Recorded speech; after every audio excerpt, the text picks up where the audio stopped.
In 52 BC, the Battle of Gergovia occurred in Gaul at Gergovia, the main fortified settlement of the Arverni tribe. The clash was between a Roman Republican army commanded by proconsul Julius Caesar and Gallic forces under the leadership of Vercingetorix, the Arverni's chieftain. The Romans attempted to lay siege to Gergovia, but their efforts were thwarted by miscommunication. Seizing the opportunity, the Gallic cavalry launched a counterattack, overwhelming the disorganized Romans and securing a victory. The location is associated with Merdogne, now called Gergovie, a village situated on a hill within the town of La Roche-Blanche, near Clermont-Ferrand, in south-central France. Some remnants of walls and fortifications from the pre-Roman Iron Age are still present. In France, the battle is widely recognized as a significant Gallic triumph. As with much of the conflict between Rome and Gaul in the 1st century BC, most of what is known about this battle comes from Julius Caesar's commentaries on the Gallic War, De Bello Gallico, as no Gallic records have survived. Earlier, Vercingetorix had been driven out of Gergovia, the Arverni's capital, by its governing body. However, in the winter of 53 BC, while Caesar was assembling his army for a campaign against the Gauls, Vercingetorix returned to Gergovia, this time with the backing of the Arverni, his own tribe. Caesar notes that he was faced with a tough choice. He could have chosen to keep his army safe for the winter, but doing so would have exposed Roman vulnerability in protecting their allies, the Aedui, potentially losing their loyalty. Alternatively, he decided to confront Vercingetorix in open battle, even though it came with the risk of exhausting his supplies. Caesar left 2 legions and his baggage train behind at Agadincum and led the rest of his army toward Gergovia. On his way, he laid siege to Vellaunodunum, Genabum, and Noviodunum, prompting Vercingetorix to move his forces to confront Caesar at Noviodunum. Caesar emerged victorious in that encounter.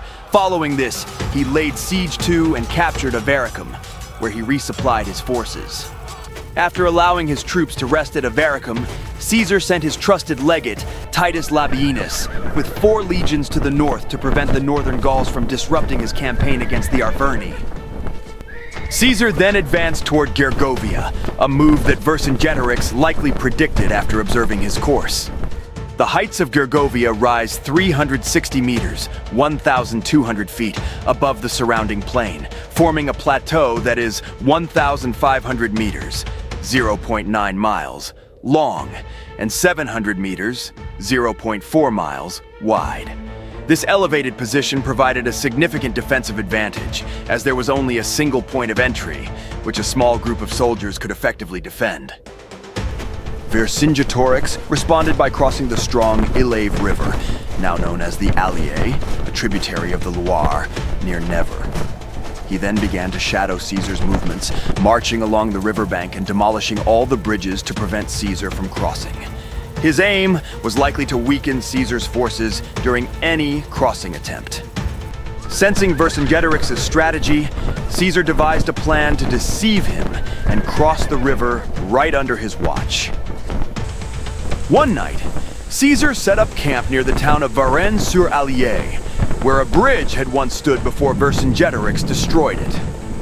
That night, Caesar divided his army into 2 groups, one consisting of 2/3 of his troops, and the other making up the remaining third. He instructed the larger group to march in 6 divisions, giving the appearance of the entire army of 6 legions. This force was ordered to continue marching south. Vercingetorix, deceived by the ruse, took the bait and pursued the larger portion of Caesar's army. While Vercingetorix pursued the larger force, Caesar, remaining at Varennes with 2 legions, quickly rebuilt the destroyed bridge. Once the bridge was restored, he summoned the other part of his army. The next day, this group outmaneuvered Vercingetorix, reuniting with Caesar's original force and crossing the newly constructed bridge. When Vercingetorix realized he had been deceived, he hurried south in an attempt to reach Gergovia before Caesar. 5 days later, Caesar arrived at Gergovia. The first march was brief due to the troops' exhaustion from their earlier movements up and down the river, and the final march was shorter as the legions reached the town. Recognizing the mountainous terrain made a direct attack too dangerous, Caesar opted to employ his superior siege techniques. Upon surveying the area, he noticed a small but crucial hill under Gallic control, which was vital for supplying Gergovia with water, grain, and forage. In a swift nighttime raid, Caesar captured the hill and quickly stationed 2 legions there. He then connected it to his main camp by digging a double trench, 12 feet wide, reinforced with a parapet. This defensive structure effectively blocked the Gauls from accessing essential supplies, forcing them to rely on the limited stream that provided water to Gergovia itself. The Aedui's allegiance to Rome was not entirely secure. Caesar notes in his writings that Aedui leaders were both bribed with gold and misled by Vercingetorix's emissaries. Caesar had arranged for 10,000 Aedui men to safeguard his supply line, but Vercingetorix managed to convince Convictolitavis, a chief installed by Caesar, to redirect those same troops to his own side upon their arrival at the Oppidum. As a result, these forces attacked the Romans, escorting Caesar's supply convoy, placing him in an awkward and vulnerable situation. With his food supplies in jeopardy, Caesar took 4 legions away from the siege, encircled the Aedui army, and defeated it. The pro-Roman faction then regained control of the Aedui leadership. Caesar returned to Gergovia with 10,000 Aedui horsemen loyal to Rome. In his absence, the 2 legions left behind to continue the siege had struggled to fend off Vercingetorix's far larger army. Caesar understood that his siege would be unsuccessful unless he could force Vercingetorix off the advantageous high ground. He used 1 legion as a decoy while the rest of his troops moved to more favorable terrain, capturing 3 Gallic camps along the way. To draw Vercingetorix away from the high ground, Caesar ordered a general retreat.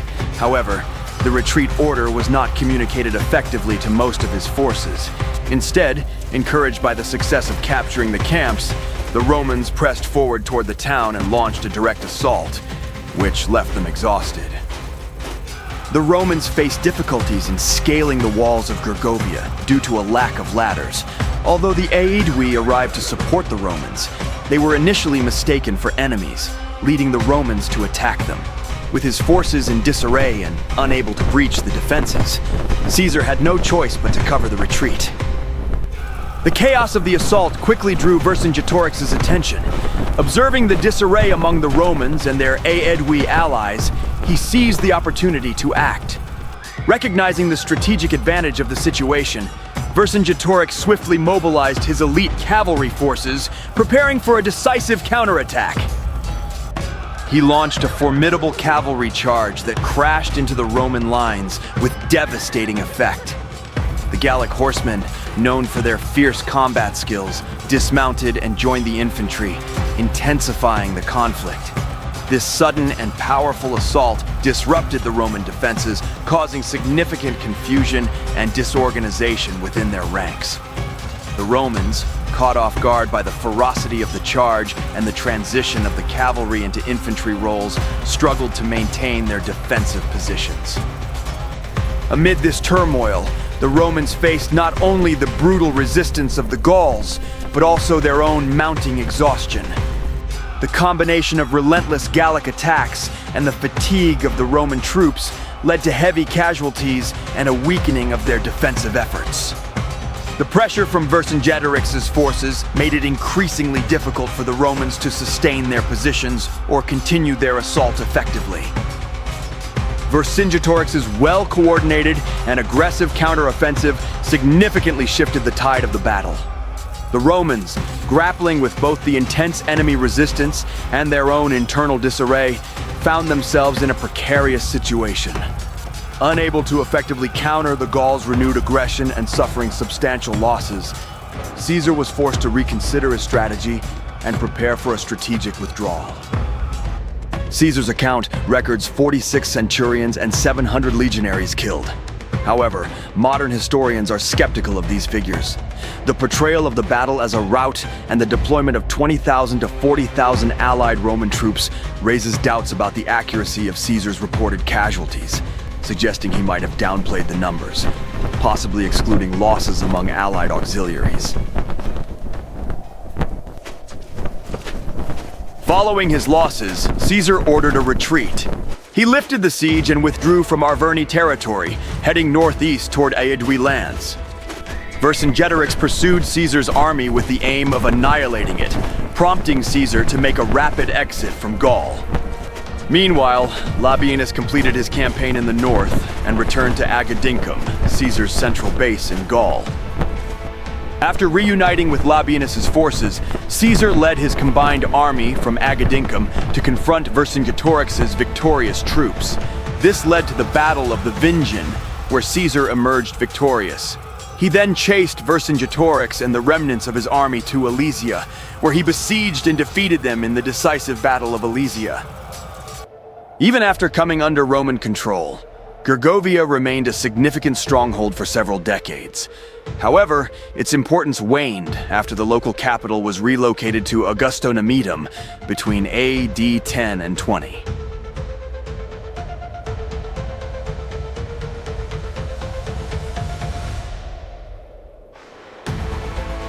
As winter cloaked the battlefield in a harsh and unforgiving chill, the siege of Gergovia became a testament to the brutal and relentless nature of ancient warfare. Julius Caesar, renowned for his strategic genius, faced one of his most challenging campaigns as he grappled with the indomitable Vercingetorix and his fierce Gallic warriors. The cold, harsh conditions only heightened the desperation and determination on both sides, revealing the extreme sacrifices and severe hardships endured by the soldiers. The battle was marked by intense and heartbreaking moments. The Romans, despite their superior tactics and discipline, struggled against the formidable defenses of the Gergovia plateau. Caesar's troops faced not only the fierce resistance of the Gallic defenders, but also the brutal realities of winter warfare. The siege became a grueling struggle for survival as supplies dwindled and casualties mounted, underscoring the high cost of victory in such a relentless conflict. Vercingetorix's strategic brilliance shone through as he effectively utilized the natural terrain to his advantage, forcing Caesar to confront his limitations. The battle's outcome highlighted the painful reality of war, where tactical prowess and bravery often meet their match in the harsh elements and the determination of the enemy. The loss of Roman lives, including centurions and legionaries, was a stark reminder of the human cost of ambition and conquest.